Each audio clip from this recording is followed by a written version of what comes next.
Welcome to the Rock Fight, where we speak out truth, slay sacred cows, and sometimes agree to disagree. This is an outdoor podcast that aims for the head. I'm Colin, and today I have rocks to throw at a couple of brand-driven headlines. But before we get to that, fans of the Rock Fight know that our show is growing, and the most important thing you can do to support the show is subscribe by clicking the follow button on whatever app you are listening to the show on, whether it's Apple, Spotify, or any other. Please hit that subscribe or follow button and leave us a 5-star review. And if you want to get in touch, we want to hear from you. Send your emails to myrockfight@gmail.com or hit us up on socials, TikTok, Instagram, or Threads. You can find the show at @rockfight_. Can't wait to hear from you. All right, let's start the show. Welcome to the Rock Fight, Rock Fight, Rock Fight. I want to start today by talking about two stories that came out of the old outdoor industry last week that I think do a great job encapsulating what I preach about here on the Rock Fight. We have a lot of new listeners. Welcome to all of you. So this is a good primer for how I think outdoor brands should be talking about themselves or not talking about themselves in 2024. Let's start with the positive. Last Thursday, SGB covered an announcement by merino wool product maker Icebreaker that they had missed their goal of going, quote, plastic-free by 2023. Back in 2020, Icebreaker set a goal for themselves that they would be 100% free of plastic fibers in their products by 2023, and while they made it to 96%, they missed the 100% mark. And while, yes, they smartly pivoted their story to make their failure a success by claiming they're now on the road to eliminate the last 4%, they are taking ownership here. And it's not often that you see a brand fail to hit a goal and then talk about it publicly. Brands are usually quite happy to scream victories from the rooftop while silently hoping the failures won't get noticed. For example, I'm recording this on Monday, February 5th, and just this morning on LinkedIn, my friend Ken Pucker posted a recent story in the New York Times about Bank of America backing off of their pledge to not finance new coal mines or coal-burning power plants or Arctic drilling for environmental reasons. And you should definitely check out that article, but in Ken's post, he references how oil company BP's slow transition away from oil led to Crocs pushing its net zero target from 2030 out to 2040. And people, when it comes to Crocs, I am on the right side of history. They are a fashion abomination and an environmental nightmare that everyone talks themselves into wearing because they're squishy. And I just can't wait for the Crocs Puffin Drinkware collab that is definitely coming and will definitely make my head explode. The point is that if you want to find out about Crocs' change in plans, you'll only find it reported in business blogs or business articles, and even the Crocs website still has that 2030 date on it, again, as of today, February 5th. And if there's a through line in what you hear me talk about here on the Rock Fight, where I throw the most rocks, I suppose, it's the disingenuous way those with all the money engage.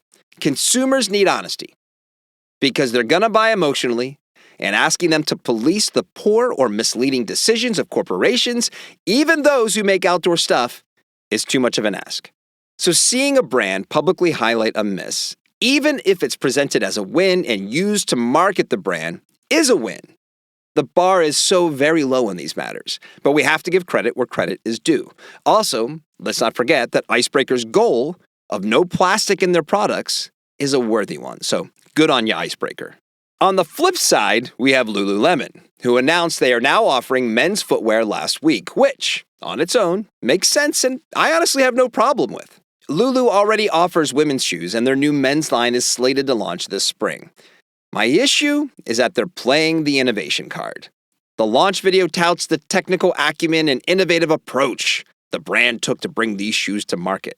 So you want to know what that big differentiator, that innovation is according to that launch video?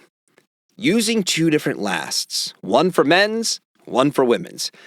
So their big innovation is doing something that Nike first did back in 1978? I gave Adidas shit last year for talking about how they were making women-specific hiking boots, and I'll do it again now.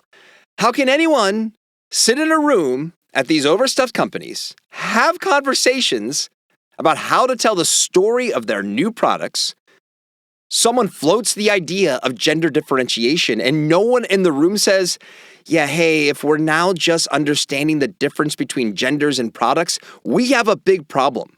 So we probably shouldn't make that the cornerstone of an entire marketing campaign. There's no one in the room that said something like that?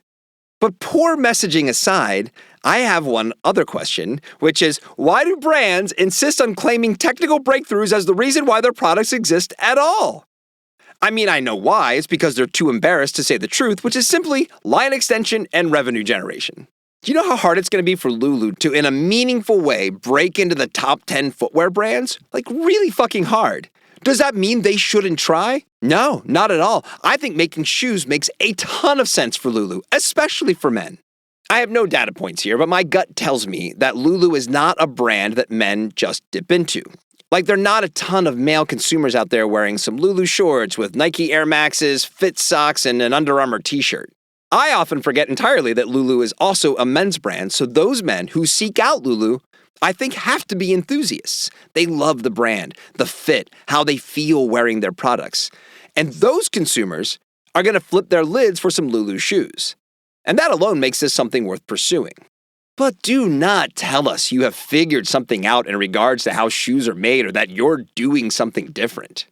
So I went through some aggregated stories on LinkedIn on this topic, and there were some posts there by some folks who worked on the project for Lulu with comments like, a breakthrough in fit and comfort.